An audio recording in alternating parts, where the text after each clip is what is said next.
Mas o que seria mediunidade? Os conceitos que nós temos envolvem a codificação kardeciana e a obra Chico Xavier Emmanuel. Todo aquele que, num grau qualquer, sente a influência dos espíritos é, por esse fato, médium. Kardec, no Livro dos Médiuns, no capítulo 14, apresentou essa definição que aparentemente é muito simples, mas ela é profunda, porque nos fala de fenômenos simples da mediunidade como os mais profundos, e nos diz dessa gama infinita, dessa variedade enorme entre o que nós entendemos como mediunidade, comum a todos os indivíduos, e a mediunidade ostensiva. Se não vejamos, aquele que sente num grau qualquer a influência dos espíritos é, por esse fato, médium. Aí Kardec já estava incluindo todas as criaturas humanas. Emmanuel nos diz que mediunidade é força mental, talento criativo da alma, capacidade de comunicação e interpretação do espírito, ímã do próprio ser. Esse pequeno grande livro, Mediunidade e Sintonia, do qual tiramos esta frase exatamente do prefácio, Emmanuel nos fala sobre essa capacidade de comunicação que a mediunidade propicia. Não apenas capacidade de comunicação, mas de interpretação também. E há algo aqui que é comum tanto na codificação kardeciana quanto na obra Chico Xavier Emmanuel. A faculdade é inerente ao ser humano, diz Kardec. E nos domínios da mediunidade, Aulus, no capítulo 5, nos diz que é como a faculdade de respirar. Kardec nos fala que a diferença entre o médium comum, quer dizer, a humanidade toda, e o médium ostensivo, aquele que exerce a mediunidade em si como uma faculdade bem caracterizada, né? Então, fazendo a distinção entre mediunidade, faculdade comum a todas as pessoas, e o médium com faculdades caracterizadas, que vai trabalhar, que vai colocá-la em benefício da humanidade, em benefício de si mesmo. Seria erro crer-se que só por meio das comunicações escritas ou verbais exercem os espíritos sua influência. Ela é de todos os instantes. Palavras sábias de Allan Kardec em O Livro dos Médiuns, no capítulo 23. Nós comumente pensamos que as mensagens ou as comunicações, elas são escritas, são verbais, ou elas têm uma característica muito bem formalizada. No entanto, ela é de todos os instantes e nem sempre nós sabemos como é que é esse tipo de comunicação, como nos chega e como fazer essa distinção. Emmanuel, em O Consolador, na questão 388, nos diz que ela é um atributo do ser humano. É, portanto, uma faculdade nossa, né? E que veio para nos auxiliar e para que nós a coloquemos em benefício da coletividade. Aprendemos que os pensamentos são importantíssimos na mediunidade, porque em nosso lar Nós temos a descrição dessa importância a partir da teia. Os pensamentos formam uma teia. E os espíritos nos dizem que, se nós pudéssemos ver, estaríamos, na verdade, contemplando uma verdadeira floresta, não é? Uma verdadeira selva, muitas vezes, em que os pensamentos se entrecruzam entre encarnados e desencarnados. Então, esta teia enorme que se forma é, sobretudo, a partir dos pensamentos de encarnados e desencarnados que se entrelaçam. Então,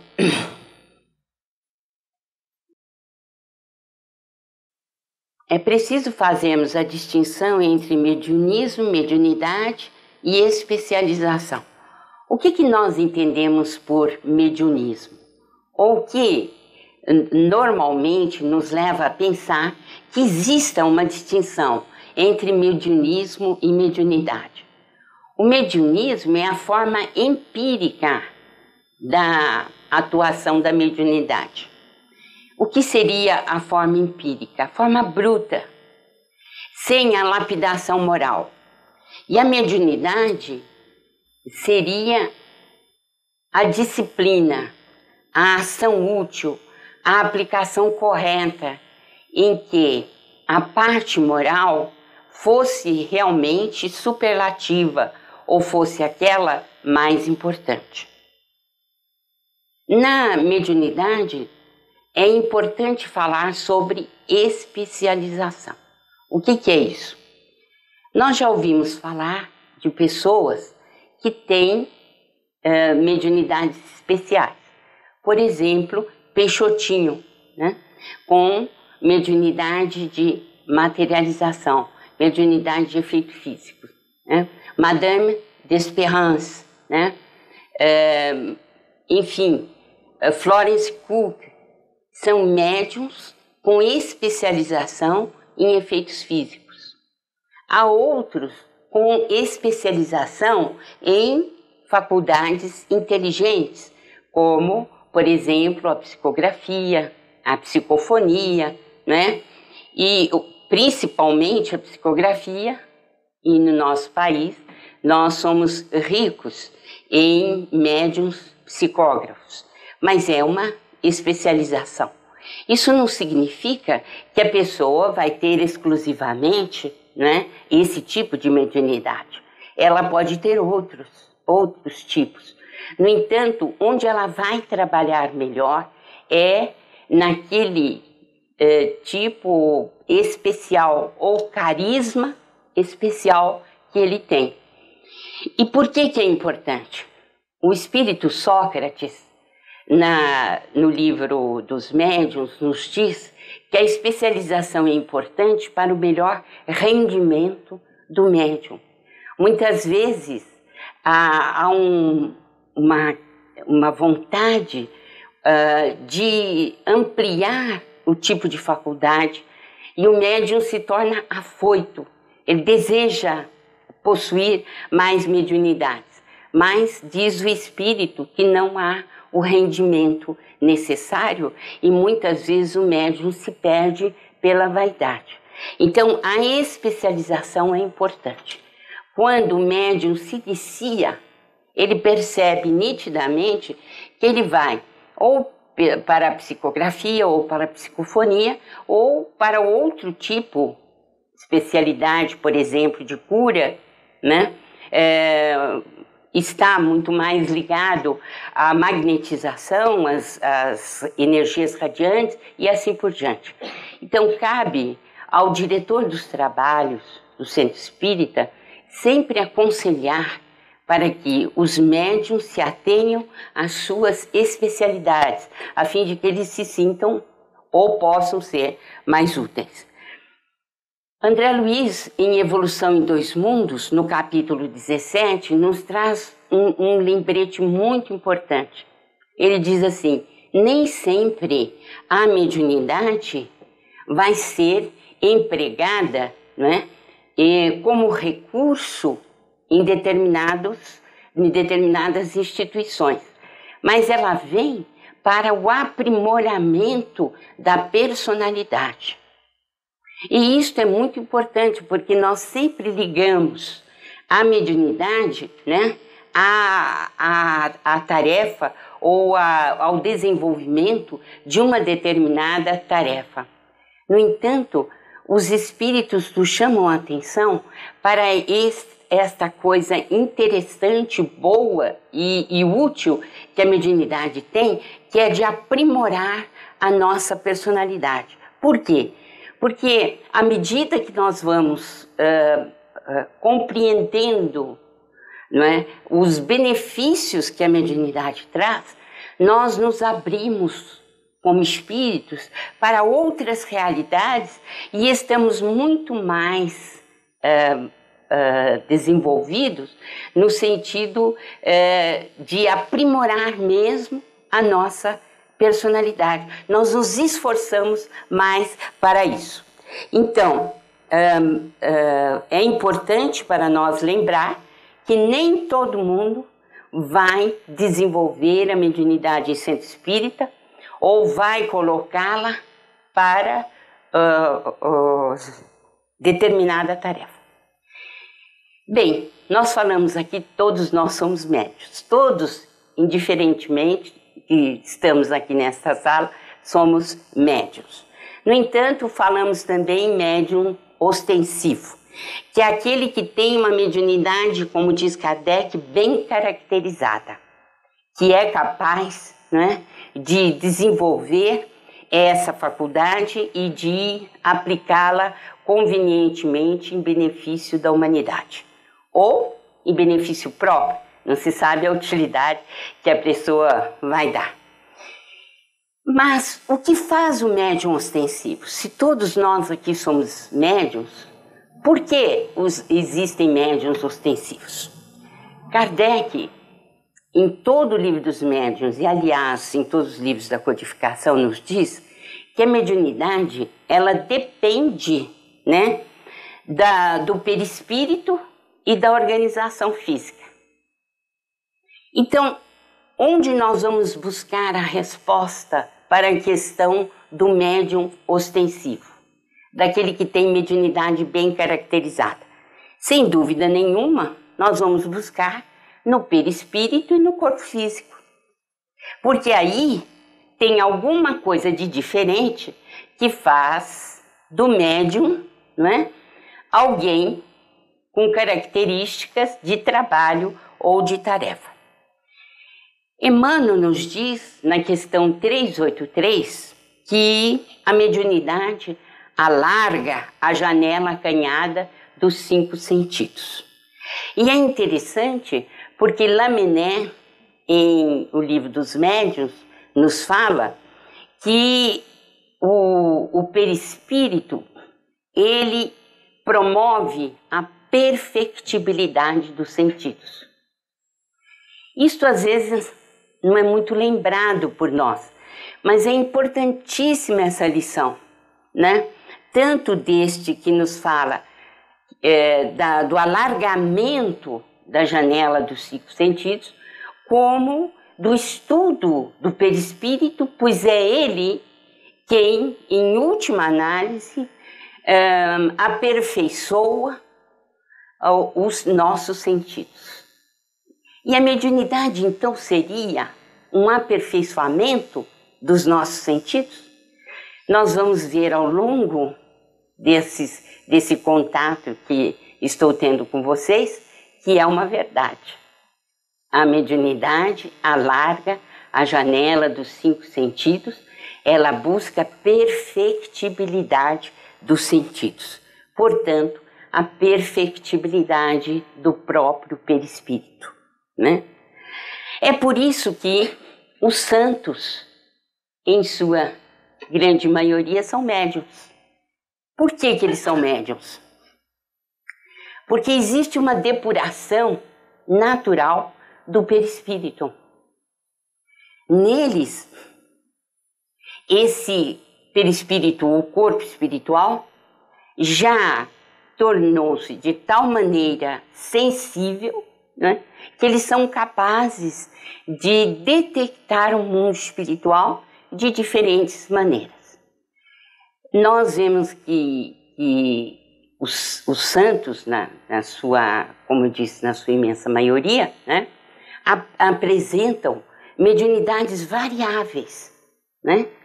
E Santa Teresa de Ávila, por exemplo, nas suas memórias, conta que ela viu Jesus Cristo, né? E ela diz que, passados quase 25 anos dessa visão, ela jamais poderia esquecer tal impacto que ela sentiu vendo o Cristo. E outras mediunidades que ela possuía que estão em sua autobiografia. Nós vemos também que, como vamos nos referir, a mediunidade de Antônio de Pádua, né?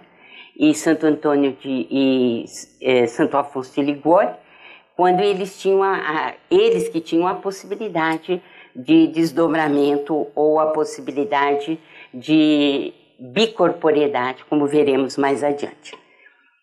E existe a mediunidade de prova. O que é isso? É que o perispírito ou corpo espiritual, mesmo não tendo feito o tipo de evolução necessário para a sensibilidade no campo mediúnico, os médiuns de prova, são perfeitamente tratados no mundo espiritual, recebem então uma atenção à parte, a fim de avivarem no seu perispírito determinadas áreas que lhes serão importantes quando renascerem. Se quiserem notícia disso, leiam Os Mensageiros, no capítulo 3. E uma coisa curiosa e ao mesmo tempo triste: milhares de espíritos são preparados, por exemplo, em nosso lar, para renascer. Anualmente são centenas, né? Milhares mesmo de médiuns que são preparados no mundo espiritual, o corpo espiritual devidamente atendido, né? E eles renascem, e também estão incluídos aí os doutrinadores ou esclarecedores, aqueles que vão participar da mesa mediúnica, né, para esclarecer os desencarnados e que precisam também de ter maior sensibilidade psíquica. Então, eles são preparados e vêm para a Terra. Mas uma triste constatação: quando André Luiz pergunta a Tobias, né, então os resultados são enormes, com tanta gente trabalhando, não é verdade? E Tobias diz: meu amigo, são muitos os que partem com a tarefa da mediunidade, mas muito poucos, raríssimos mesmo, voltam com algo realizado no campo da mediunidade construtiva. Então, nós vemos que essa mediunidade de prova, ainda no nosso globo, nosso planeta, ela não é muito bem aplicada, entendida, né, por nós, seres humanos. Esse contato maior que estamos tendo agora com o mundo espiritual. Por que nós dizemos isso? Qual a razão desse contato maior? E por que nós estamos dizendo isso? Essa quantidade enorme de deprimidos, de ansiosos, né, de medrosos, no mundo todo, né, uma verdadeira epidemia. Isto só pode ser explicado por esse contato maior que estamos tendo com o mundo espiritual. E esta é uma fatalidade evolutiva. Quer dizer, à medida que o tempo vai passando, o nosso corpo espiritual ou perispírito, ele vai naturalmente tornando-se mais sensível. Ele vai perdendo as cascas grossas e vai se tornando mais aberto para o mundo espiritual, pois que a mediunidade depende do quê? Do perispírito ou do corpo espiritual. Então, esse contato maior com a espiritualidade está se dando agora, na nossa época, quando o planeta deve passar de provas e expiações para planeta de regeneração. Estamos exatamente no momento em que deveremos fazer essa transfixação, devemos fazer essa transformação de um mundo para outro. É uma fatalidade evolutiva, portanto, que o nosso perispírito recolha maiores informações do mundo espiritual. E por que a grande quantidade de deprimidos, de ansiosos, medrosos de toda a natureza? Porque a faixa com a qual nós estamos lidando mais diretamente aqui no globo, na superfície da Terra, é o umbral grosso, o umbral denso, que tem mais ou menos 50 quilômetros a partir do resto do chão. Então, esse contato maior nosso está se dando com as camadas menos evoluídas, né, do planeta. É natural, portanto, que a gente sinta essa dificuldade.